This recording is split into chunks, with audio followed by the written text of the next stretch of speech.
प्रभु यीशु मसीह के पवित्र नाम में आप सबको जय मसीह की और परमेश्वर का धन्यवाद हो आज का इस दिन के लिए जो परमेश्वर ने हमें और आपको दिया है कि आज का दिन में हम लोग परमेश्वर की महिमा करें और परमेश्वर के साथ में बने रहकर हम परमेश्वर की बड़ाई करें, क्योंकि वो हमारा परमेश्वर है, वो हमारा प्रभु है और वो हमें संभालता है।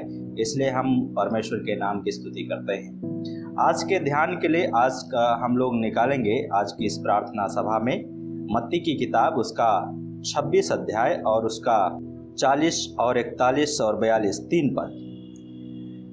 तब वह चेलों के पास आया और उन्हें सोते पाकर उसने पतरस से कहा, क्या तुम लोग मेरे साथ एक घड़ी भी ना जाग सके?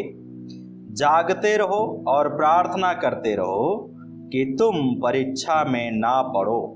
आत्मा तो तैयार है परंतु देह दुर्बल है। 42 फिर उसने दूसरी बार जाकर ये प्रार्थना की, हे मेरे पिता, यदि यह मेरे पिए बिना नहीं टल सकता तो तेरी इच्छा पूरी हो।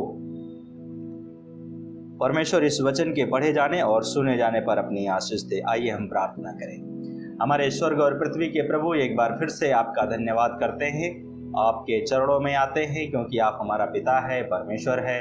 हम आपके नाम की बड़ाई और स्तुति करते हैं।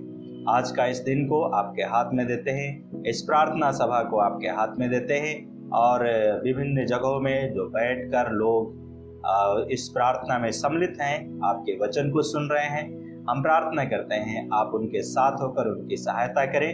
उन्हें सुनने वाला कान, ग्रहण करने वाला आत्मा दीजिए और इस प्रार्थना में उनके हृदय को आप उजागर करें ताकि वो अपने हृदय में उत्साहित होकर आपके साथ में प्रार्थना में समय व्यतीत करें। धन्यवाद के साथ इस समय को आपके हाथ में देते हुए प्रार्थना यीशु के नाम से मांगते हैं, आमीन। प्रार्थना हमारे जीवन का एक महत्वपूर्ण भाग है। यदि हम बाइबल पढ़ते हैं, शैतान को कोई फर्क नहीं, आराधना करते हैं, शैतान को कोई फर्क नहीं, लेकिन जब आप घुटनों में आते हैं परमेश्वर के सामने तो शैतान कांपने लगता है। तो हमारे घुटनों में परमेश्वर बल देता है, सामर्थ देता है और इसलिए हमें घुटनों में आकर के प्रार्थना करना अति आवश्यक है। यह अक्सर कहा जाता है कि शैतान जब परमेश्वर के कमजोर जन को घुटनों पर के बल देखता है तो कांप उठता है। क्या देखता है? शैतान जब परमेश्वर के लोगों को घुटनों के बल देखता है तो वह कांप उठता है। तो हमें शैतान को कपाने के लिए क्या करना पड़ेगा? परमेश्वर के साथ में बने रहकर हमें परमेश्वर के निकट रहना है और हमें उसके अपने घुटनों को परमेश्वर के सामने टिकाना है। जब आप परमेश्वर के सामने अपने घुटनों को टिकाएंगे तो परमेश्वर आपके साथ में होकर आपकी सहायता और मदद करेंगे और परमेश्वर आपके जीवन में अपनी आशीष को प्रदान करेंगे। तो जिस प्रकार से हमने आज का सब्जेक्ट है प्रार्थना क्यों करना चाहिए, हमें प्रार्थना क्यों करना चाहिए। बहुत सारे लोग प्रार्थना करते हैं, हम और आप भी प्रार्थना करते हैं, पर प्रार्थना हमें क्यों करना चाहिए उसके लिए कुछ बातों को हम आपके सामने रखेंगे। तो पहली जो है, प्रार्थना हमें क्यों करना चाहिए? परमेश्वर की इच्छा को जानने के लिए। परमेश्वर की इच्छा को जानने के लिए हमें प्रार्थना करना चाहिए। यिर्मयाह 33 उसका 3 में लिखा है, तू मुझसे प्रार्थना कर और मैं तेरी सुनकर तुझे बड़ी बड़ी और कठिन कठिन बातें बताऊंगा, दिखाऊंगा जिसे तू नहीं जानता है। याद रखिए, परमेश्वर का वचन यहाँ कहता है मुझसे प्रार्थना कर। तो सबसे पहले हमें क्या करना है? प्रार्थना करना है। क्या करने के लिए प्रार्थना करना है? लिखा है मैं तेरी सुनूंगा। परमेश्वर कहता है मैं सुनने वाला हूं, इसलिए हमें प्रार्थना करना नितांत आवश्यक है। और फिर कहता है मैं तुझे बड़ी बड़ी और गूढ़ बातें बताऊंगा जिन्हें तू नहीं समझता है। परमेश्वर के सामने जब आप घुटनों में आते हैं, परमेश्वर आपके लिए क्या करता है? द्वार खोलता है। आपके लिए जो कठिन मालूम होता है, आपके लिए जो आपके जीवन में समस्याओं का पहाड़ बन करके आपके सामने खड़ा रहता है, उसमें परमेश्वर क्या करता है? आपकी प्रार्थना को सुनने के लिए, आपको मार्गदर्शन करने के लिए, आपको बताने के लिए, आपकी सहायता करने के लिए हमारा परमेश्वर आपके साथ में खड़ा रहता है। और इसलिए हमें प्रार्थना करना है। तो यिर्मयाह 33:3 जो हमारा फोन है, जिस प्रकार से हम फोन से क्या करते हैं? एक दूसरे से के साथ में संपर्क करते हैं, उसी प्रकार से जब हम फोन अपने प्रभु के पास में लगाते हैं तो हमारा प्रभु क्या करता है? सुनता है प्रार्थना को, और प्रार्थना को सुन करके क्या करता है? हमें बड़ी बड़ी और कठिन कठिन बातों को बताता है। इसलिए हमें प्रार्थना करना निरंतर आवश्यक है, और इसलिए परमेश्वर की इच्छा को जानने के लिए हमें प्रार्थना करना जरूरी है। यूहन्ना का सुसमाचार उसका 16 अध्याय और उसका 24 पद, यहां पे इस प्रकार से लिखा है, अब तक तुमने मेरे नाम से कुछ नहीं मांगा।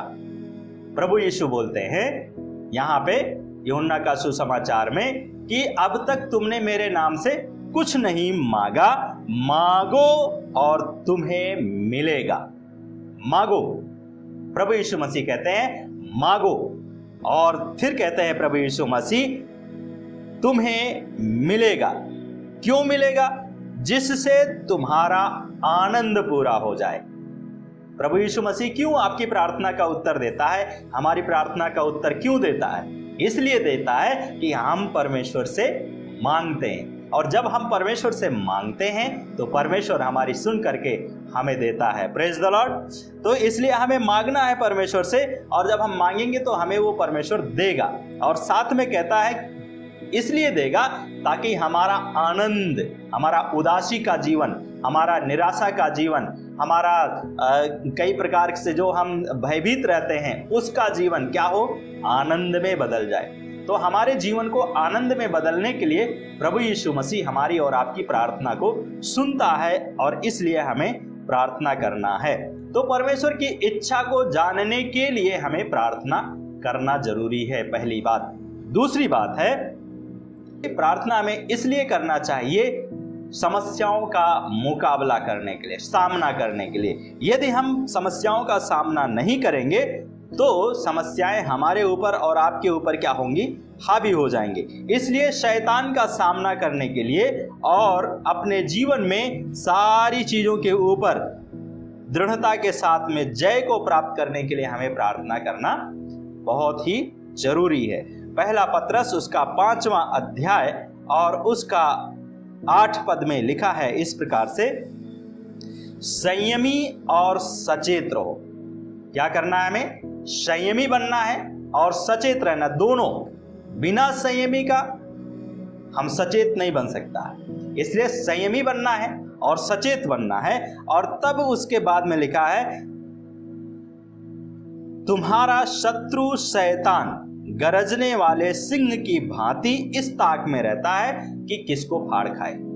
तो हमें संयमी भी बनना है और सचेत बनना है, और अपने शत्रु को पहचान करके हमें क्या करना है? उसका मुकाबला करना है। जब आप उसका मुकाबला करते हैं अपने जीवन की परिस्थितियों में, तब वो आपके पास से भाग जाएगा। बाइबल में लिखा है, यदि हम उसका सामना करते हैं, शैतान का सामना करो तो वो तुम्हारे पास से भाग जाएगा। और इसलिए हमें शैतान का सामना करना है, परिस्थितियों का सामना करना है। और परिस्थितियों का अगर हम सामना नहीं करेंगे तो शैतान एक निराशा को लाएगा, फिर हमें बेचैन करेगा, फिर हमें उदासी में लाएगा, फिर हमें कई प्रकार की और अनेक समस्याओं में ले करके आएगा। याद रखिए, कोई भी समस्या हो उसमें हमें क्या करना है? संयमी और सचेत बन करके उसका सामना करना है। जब आप सामना करेंगे, परमेश्वर आपके जीवन में सफलता प्रदान करेगा। तो इसलिए हमें प्रार्थना करना चाहिए। तीसरी बात है, प्रार्थना क्यों करना चाहिए? प्रार्थना हमें इसलिए करना चाहिए क्योंकि दिन बुरे हैं। दिन क्या है? बुरे हैं, खराब है। इसलिए हमें प्रार्थना करना अति आवश्यक है। दूसरा तीमुथियुस की किताब और उसका 3 अध्याय और उसका 1 से 5 पद मैं आपके लिए पढ़ता हूं। दूसरा तीमुथियुस की किताब उसका 3 अध्याय और उसका 1 से 5 पद। यहां पे लिखा है, ध्यान रख और अंतिम दिनों में कठिन समय आएंगे, क्योंकि मनुष्य स्वार्थी, लोभी, अहंकारी, उदंड, परमेश्वर की निंदा करने वाले, माता पिता की आज्ञा ना मानने वाले, कृतज्ञ, अपवित्र, स्नेह रहित, क्षमा रहित, परनिंदक, आश्रयमी, क्रूर, भलाई से घृणा करने वाले, विश्वासघाती, ढीठ, मिथ्याभिमानी, परमेश्वर से प्रेम करने की अपेक्षा सुख विलास से प्रेम करने वाले होंगे। यद्यपि ये भक्ति का भेष तो धारण करते हैं, फिर भी उसकी शक्ति को नहीं मानते। ऐसे लोगों से दूर रहना। ये अंतिम क्षणों में हम जीवन को व्यतीत कर रहे हैं। तो अंतिम क्षणों में जब हम जीवन को व्यतीत कर रहे हैं तो ये दिन जो है बहुत ही खराब हैं। इसलिए ये जो अभी हमने पढ़ा आपके सामने, दूसरा तीमुथियुस की किताब उसका 3 अध्याय 1 से 5 पद, इसमें कई एक चीजें हैं जो हमारे और आपके जीवन में और लोगों के जीवन में कई बार पाई जाती हैं। इसलिए जब हमारे जीवन में आती हैं तो हमें याद रखना है कि परमेश्वर हमें सावधान करता है, सचेत करता है। क्यों? क्योंकि दिन बुरे हैं। तो इस बुरे दिन में, इस खराब दिन में हमें क्या करना है? प्रार्थना करना है, संयम के साथ में रहना है और संयम के साथ में रह करके हमें परमेश्वर की महिमा करनी है और परमेश्वर के प्रति हमें धन्यवादी जीवन व्यतीत करना है। बाइबल में लिखा है, समय का उपयोग करो क्योंकि दिन बुरे हैं। तो हमें इन दिनों में क्या करना है? समय का सही सदुपयोग करना है। जब हम सही सदुपयोग करेंगे तो परमेश्वर हमारे और आपके साथ में होकर हमारी और आपकी सहायता करेंगे।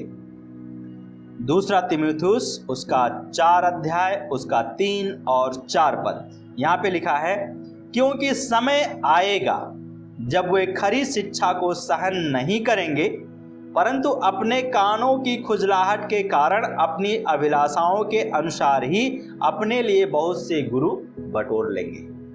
ये अंतिम क्षणों में हम जी रहे हैं, अंतिम दिनों में, अंतिम क्षणों में हम जी रहे हैं। और इस समय क्या है? सही बात या सच्चाई को हजम करने के लिए, सच्चाई को जानने के लिए, सच्चाई पर चलने के लिए आज शिक्षाओं की कमी है। और इसलिए हमें और आपको चाहिए कि हम जो प्रभु का डर और भय में हैं, प्रभु का डर और भय में चल रहे हैं, हमें क्या करना है? सही तरीके से लोगों का निर्माण करना है ताकि वो परमेश्वर का डर और परमेश्वर का भय में बने रहें और परमेश्वर का डर और भय में बने रहकर परमेश्वर की महिमा करें। लिखा है, जब वे खरी शिक्षा को सहन नहीं करेंगे। अंतिम दिनों में आज खरी शिक्षाओं को सहन करने के लिए लोगों के पास में क्षमता नहीं है।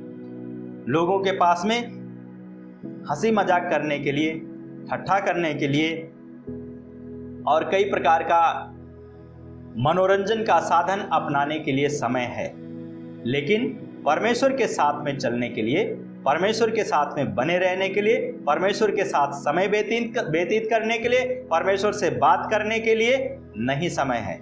आज हम लोग फेसबुक में, व्हाट्सएप में और मैसेंजर में बहुत सारी चीज़ों को क्या करते हैं? चैटिंग करते हैं। लेकिन परमेश्वर के साथ में हम कितना चैटिंग करते हैं? क्या हम परमेश्वर के साथ में चैटिंग करते हैं? इन अंतिम क्षणों में यदि नहीं करते हैं तो हमें सावधान होना है और सावधान होकर के हमें क्या करना है? परमेश्वर के साथ में बात करना है और परमेश्वर की महिमा करनी है। तब लिखा है सहन नहीं करेंगे, फिर लिखा है अपने कानों की खुजलाहट के कारण, अपने कानों की खुजलाहट के। सत्य आज लोगों को, भक्ति आज लोगों को, संयम आज लोगों को, प्रेम आज लोगों को करने की आवश्यकता नहीं मालूम पड़ती है। क्यों? क्योंकि कहते हैं आनंद करने का समय है, मस्ती करने का समय है, मौज मस्ती करो, क्या करना है प्रार्थना करके, प्रभु सब जानता है।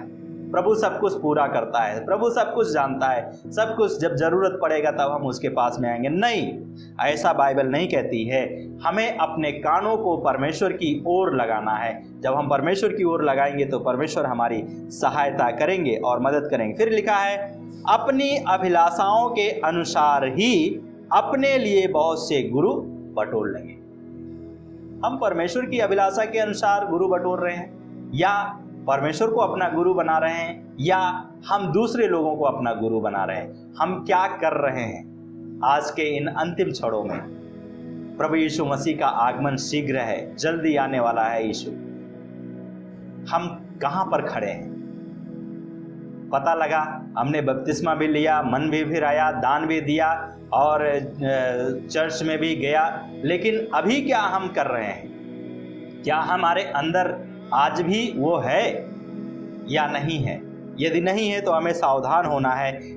दूसरों की बातों को नहीं, लेकिन प्रभु की बातों को हमें सुनना है, समझना है और समझ के अनुसार कार्य करना है। जब हम समझ के अनुसार, प्रभु के वचन के अनुसार कार्य करेंगे तो प्रभु हमारे साथ में होकर हमारी सहायता करेगा। तब लिखा है चौथे पद में, वे सत्य की ओर से अपने कानों को फेर लेंगे और कल्पित कथाओं में मन लगाएंगे। हम कौन सी कथा में लगा रहे हैं? क्या हम अपने कान को यीशु मसीह की ओर लगाने की अपेक्षा दूसरी दुनियादारी में लगा रहे हैं? प्रभु ने हमें बनाया, प्रभु ने हमें रचा और हम परमेश्वर का सृष्टि है, बहुमूल्य सृष्टि है।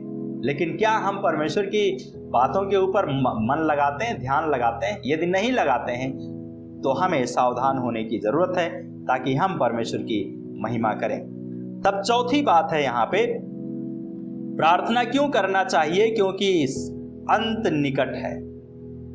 क्या निकट है? अंत निकट है। पहला पत्रस उसका 4 अध्याय और उसका 7 पद में इस प्रकार से लिखा है।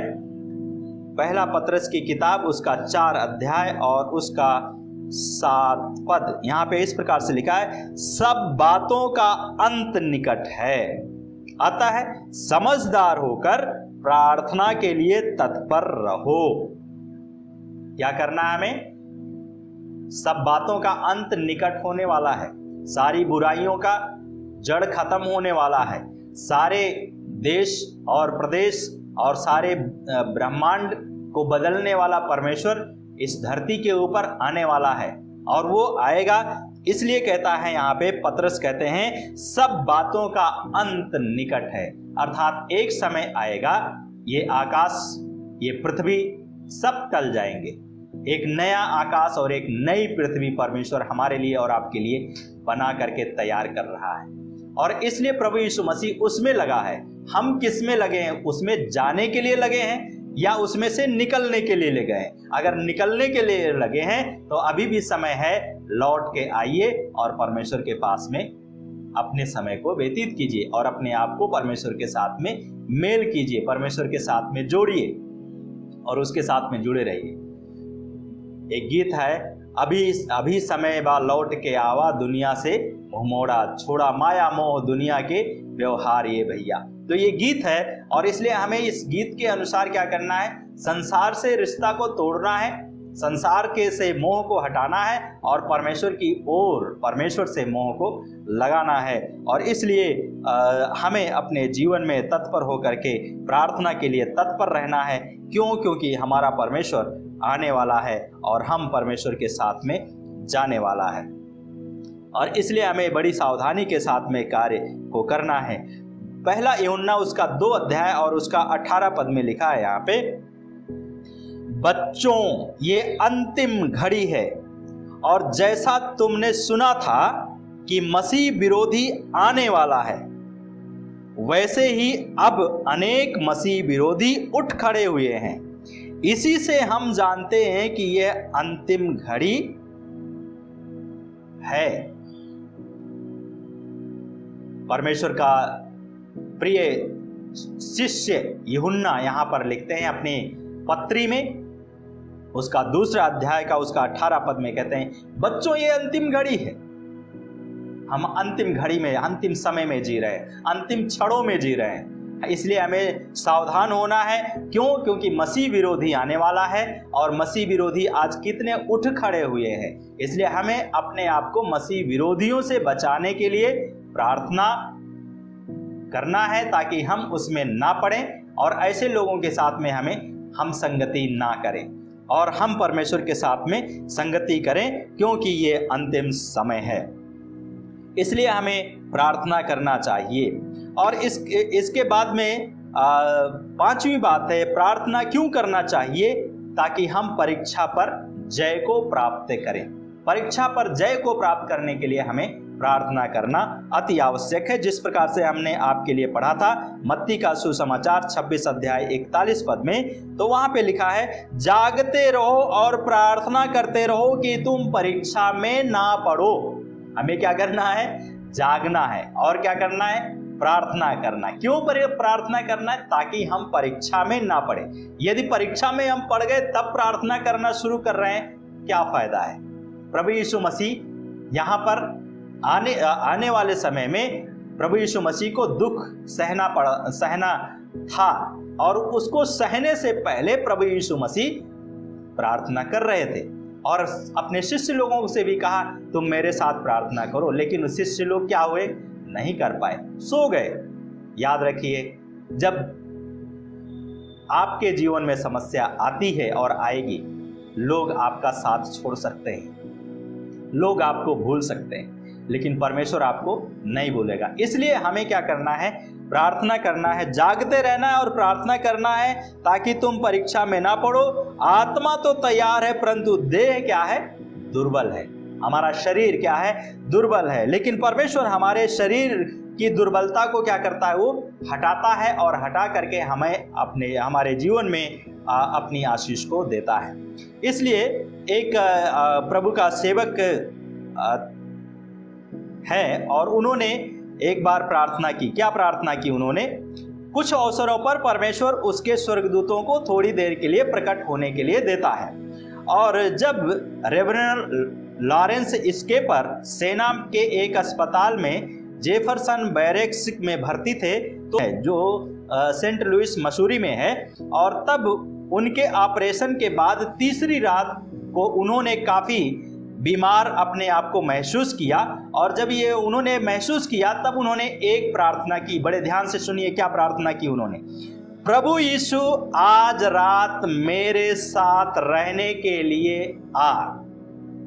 ये प्रार्थना उन्होंने किया। क्या प्रार्थना किया? उन्होंने ये प्रार्थना किया, प्रभु यीशु आज रात मेरे साथ रहने के लिए आ। और रेवरेंड स्केपर कहते हैं कि उन्होंने यीशु को 2 स्वर्गदूतों के साथ अपने कमरे में प्रवेश होते देखा और यीशु एक कुर्सी पर बैठा और स्वर्गदूत दूसरी कुर्सी पर बैठा गए। और लॉरेंस जी ने कहा, आगे कहते हैं, यीशु मैं बहुत बीमार हूं। क्या कहा उन्होंने? यीशु मैं बहुत बीमार हूं। और तब उसके बाद में उन्होंने कहा, यीशु मैं बहुत बीमार हूं, आप बिस्तर में मेरे साथ बैठिए। क्या आप प्रार्थना करते हैं ऐसी परिस्थिति में? यदि नहीं करते हैं तो इस गवाही के द्वारा आप अपने जीवन में इसको करें, और जब आप करेंगे तो प्रभु यीशु मसीह आपके साथ में बैठेगा। तो यहां पर लिखा है आगे, यीशु उसके साथ बिस्तर पर बैठ गए। और दूसरी सुबह जब लॉरेंस सोकर उठे तो ये स्वर्गदूत लोग तब तक वहीं पर थे और रेवरेंड स्केपर ने उन्हें अलविदा कहा। रात भर थे, फिर उन्होंने अलविदा कहा और फिर कमरे में यीशु पहले आए थे। याद रखिए, यीशु मसीह सबसे पहले आपके लिए हाजिर होता है। यीशु मसीह सबसे पहले आए थे और सबसे अंत में जब स्वर्गदूत लोग कमरे से बाहर चले गए तब प्रभु यीशु मसीह उनके कमरे से बाहर जाते हैं। तो तकलीफ खत्म हो गई और अब 48 वर्षों के बाद 92 वर्ष की उम्र में रेवरेंड स्केपर अब भी प्रभु से प्रेम करते हैं और उसकी सेवा करते हैं। हमें और आपको परीक्षा के समय में, जब आपके जीवन में परीक्षा आती है, हमें और आपको भी ऐसे ही करना चाहिए। तो हमें प्रार्थना क्यों करना चाहिए, हमने आपको ये बताया। पहली बात, परमेश्वर की इच्छा को जानने के लिए। दूसरी बात, मुकाबला करने के लिए या सामना करने के लिए। तीसरी बात, दिन बुरे हैं इसलिए प्रार्थना करना चाहिए। चौथी बात, समय अंत निकट है इसलिए प्रार्थना करना चाहिए। और पांचवी और अंतिम बात, परीक्षा पर जय पाने के लिए हमें प्रार्थना करना चाहिए। प्रभु यीशु मसीह हमारा मॉडल है और हमें प्रभु यीशु मसीह का फॉलो करना है और उसके अनुसार जीवन व्यतीत करना है। आइए हम लोग प्रार्थना में जाएं, इस समय प्रार्थना करें। हमारे स्वर्ग और पृथ्वी के प्रभु, आज के दिन के लिए धन्यवाद, इस समय के लिए धन्यवाद जो आपने दिया। इस समय को आपके हाथ में देते हैं। हम प्रार्थना करते हैं प्रभु, आप सभी के साथ होकर आप सभी की सहायता करें। जिस परिस्थिति में जो है उनके, उस परिस्थिति में आप उनकी मदद कीजिए। और प्रार्थना करते हैं प्रभु, अपने मुख का प्रकाश चमकाइए, अपनी आशीष दीजिए। और प्रभु आप सभी की रक्षा कीजिए। जैसा प्रभु भजन 46 में उसका 1 में हम पढ़ते हैं, परमेश्वर हमारा शरण स्थान और बल है, संकट के समय में तत्पर सहायक है। प्रभु हम प्रार्थना करते हैं आप सभी की सहायता कीजिए, जिस परिस्थिति में जो है उसमें उनकी मदद कीजिए और इन वचनों के द्वारा आपकी महिमा हो। धन्यवाद देते हैं आपका जीवन के लिए प्रभु, और धन्यवाद देते हैं पास्टर लॉरेंस स्केपर के लिए, जिन्होंने प्रभु आपको अपने नज़दीक पाया। हम आपका धन्यवाद करते हैं। प्रार्थना करते हैं ये अनुभव हम इन सुनने वाले सभी भाई बहनों के लिए प्रार्थना करते हैं, आप उनको दीजिए प्रभु। आप उनके अंदर आइए, उनके घरों में आइए, विजिट कीजिए प्रभु, ताकि वो अपने जीवन में आपसे आशीष को प्राप्त करें। धन्यवाद के साथ हम सभी को आपके हाथों में देते हुए प्रार्थना करते हैं प्रभु यीशु, आप आएं और हमारे साथ निवास करें। धन्यवाद के साथ प्रार्थना यीशु मसीह के नाम से मांगते, सुने और कबूल कीजिए। आमीन आमीन। प्रभु आप सबको आशीष दे। God bless you.